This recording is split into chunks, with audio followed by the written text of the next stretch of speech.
Stratford. Name and outlet and begin, please. Yeah. Herb Stratford, KMSB Fox 11. And where do you live?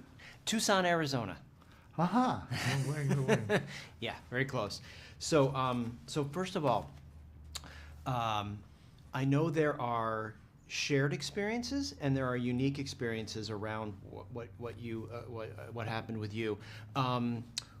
Was seeing this film, was that hard to relive, or was that you were sort of disconnected from it after this time and sort of like a distant memory in a way, or?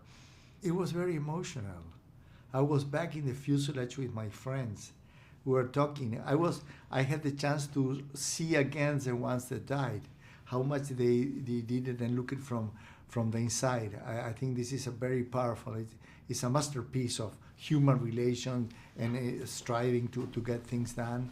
And and the music and the cameras and the new technology to see these huge mountains is something that is in the inner, more primitive feelings of human beings. Was there one particular moment that really resonated with you when you saw it on screen again, based on your own experience?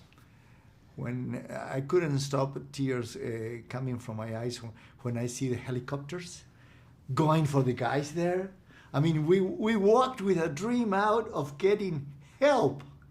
And look at that, 10 days later we sent them helicopters to rescue them. It was incredible. And to see Gustavo, that he had all the chains and letters from his friends, and he didn't want to go in the helicopter unless he would bring that to the families of the ones that died.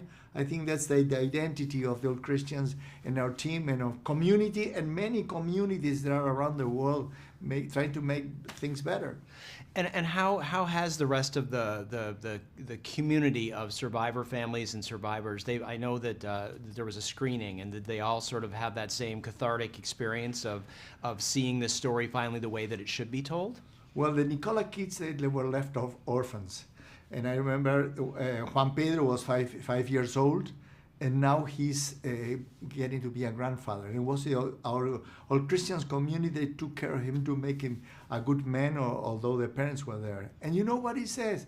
I feel like two parts. Like I am the victims, but at the same time I'm part of the survivors because I played rugby with you, Roberto.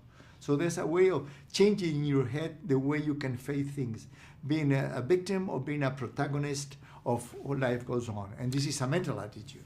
Well, and I think that's one of the most beautiful things about this movie is everybody thinks they might have heard the story, and the story sort of skews towards that one sensationalist, aspect of the survival, but really it's a celebration of life and also remembering those who did not survive, and that hasn't been told before, and I think that's such a fresh perspective to see a story talk about the folks we've lost.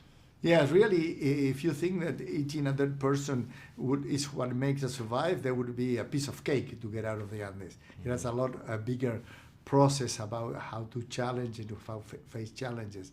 But I think it's a masterpiece. It's the music, the sound, the colors, it's incredible.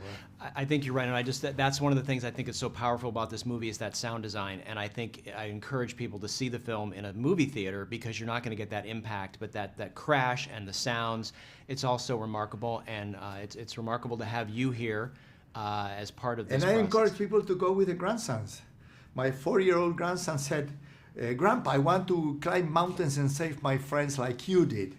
So this is a nice hook to get in relation with grandpas and mothers and everything. This is a family film. Wow. Everyone should go there. It's strong, but isn't life strong? Isn't strong when they tell a kid he has a congenital heart disease and he's going to go through 5 surgeries? Mm-hmm. That's it. That's life. And teach them to see life from when they are young.